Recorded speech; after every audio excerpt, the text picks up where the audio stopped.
Let's welcome Jewel for the first time to Odyssey stage.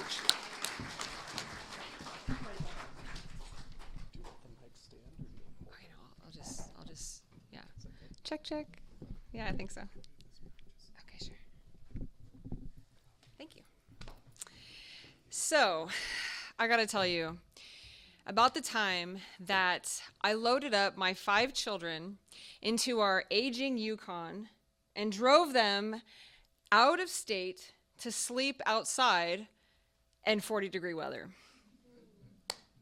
So we were all fresh out of an abusive relationship, and I had exactly $400 to my name. And with that $400, I had this new sense of empowerment and freedom, and I was going to take on the whole world. And, but I don't know whose idea it was to have 5 kids, but, they're all really awesome, and I had them in 7 years, so it was a fabulous time in my life. But when you're doing it on your own and with some, it's a little much, okay? So I was, feeling this great time in my life, but also I was a little overwhelmed. So that was when a church friend of mine suggested that we go on vacation. And I was like, yeah, that sounds like a great idea. So she was like, okay, here's the deal. There's this Christian music festival. And I was like, dude, the words music festival, when you live in New Orleans, that is the term of life and health and all goodness. So I was like, yeah, of course, duh. And she said, it's a 4-day-long music festival, and we're going to go camping. And I was like, yes. And then she said, it's on Johnny Cash's family ranch. And I was like, oh, my God. This keeps getting better and better. And then she said, and you can bring your kids. And I was like, really? Are you sure? And then I thought, really, where am I going to put them? So I was like, this is actually going to be really cool because I've been camping several times in my life. Thank you, Mom and Dad. But my children at that point had not. And so I thought to myself, this is going to be great. This is my chance to teach them character.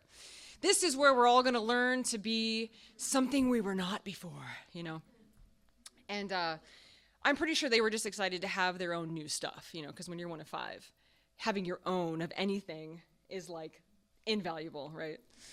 So anyway, we get all loaded up and we get in the car and we drive 8 hours and get there, and I'm setting up, getting my figure out our plot of tent land, pick a great spot, and I'm unloading, and I just toss them a football, and I said, you know what, guys, go have fun, go scrape your knees up. I got this. It's totally cool. So I get myself organized, and I get my little area set up, and then people start showing up. Everybody's excited, and everyone's laughing, and it's like, this is so great. Can you believe we're here? And starting to set up all their areas, and all of a sudden, I had this huge sense of isolation set over me. I was like, you know what? I don't know anybody here. And I'm a pretty outgoing person, but I just felt so alone. And I was like, where the heck am I? And I thought to myself, it's cool, it's okay. You know why? Because I got my kids. We're together in this. And I look over at them, and frickin' A, they're making friends. And I was like, the audacity. It's cool. They're playing with their, some other kids that, the football and everything, and they're having a great time. I'm not jealous. I'm not jealous at all. And then this voice from Girl Scouts from when I was 6 comes rolling back to my mind and says, if you want to make a friend, you got to be a friend. And I was like, oh, shit. All right. So I look at the lady next to me, this young chick, she's setting up her tent, and I was like, what's up, girl? And she goes, hey, what's up? We're so excited. Isn't this going to be great? This is awesome. And I was like, yeah, it's great. So great. So anyway, moving forward, we get all set up, and we go to the first concert, right? And man, the vibes, right? The music, and it's in the air, and there's this energy in the air, and I'm surrounded by people who are good people. Everybody's here to love and to be loved and to just sort of connect. And I'm feeling kind of isolated still, but it feels good to be around good people finally, And then I find out this isn't just a festival. This is a conference. I was like, how did I miss that? They got breakout sessions and all this stuff. I was like, okay. And I was like, you know what?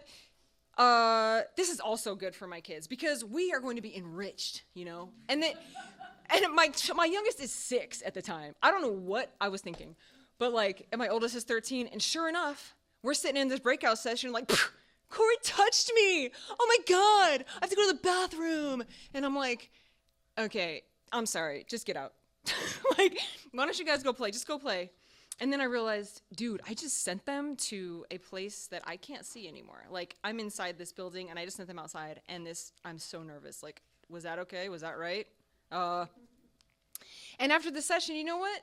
They were out there playing football with their buddies. And there's all these other kids that were out there, and it was cool. They were okay. And so I'm like, all right, I can loosen up a little bit. That's cool.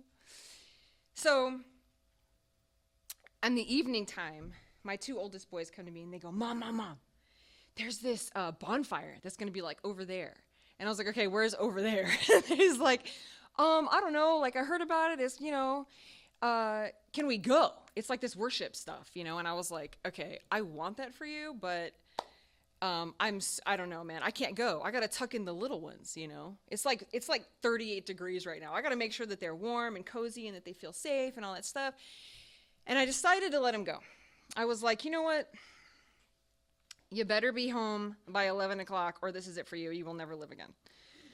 And I was, you know, I just kept telling myself, it's okay to lighten up. It's okay because of the environment we're in. And because that's who I am as a mom. Like, I'm always like the kind of person who's like, go scrape your knees, go try new things, go adventure. You know where I am if you need me, you know? And I was trying to return to that. And so, okay. And sure enough, to my joy, they came home. They were there at 11 o'clock, and I was like, oh, all my intentions aren't lost. It's great. So that was a win. And when it was time to pack up, okay, it started to rain. I was like, okay, this is new. And it was cold rain. So I was like, all right, kids, we're gonna have to gun it, right? So we're packing up and we're going, and we load up the you know, I had this wagon, you know, that I still have because it's awesome. And then we're leading the, you know, little kids, and I got this little 6-year-old. I'm like, let's go, dude. And throw them in the car, change their clothes, put them in something dry, flip on the heater, turn on the music. Big boys, you're with me. And I'm like climbing on the top of the Yukon, right? And they're like handing me stuff, you know, I'm like taking it and strapping it down. And I'm like, dude, this is cool, man. Like, they're helping me adult right now, you know? And yeah, I just felt like this is the character I wanted them to have, you know? So, you know, it's been 7 years, right? And they still talk about the trip to Tennessee. And I will never forget how, with the help of Jesus, right, we helped each other, we taught each other how to be free. Thank you for letting me share.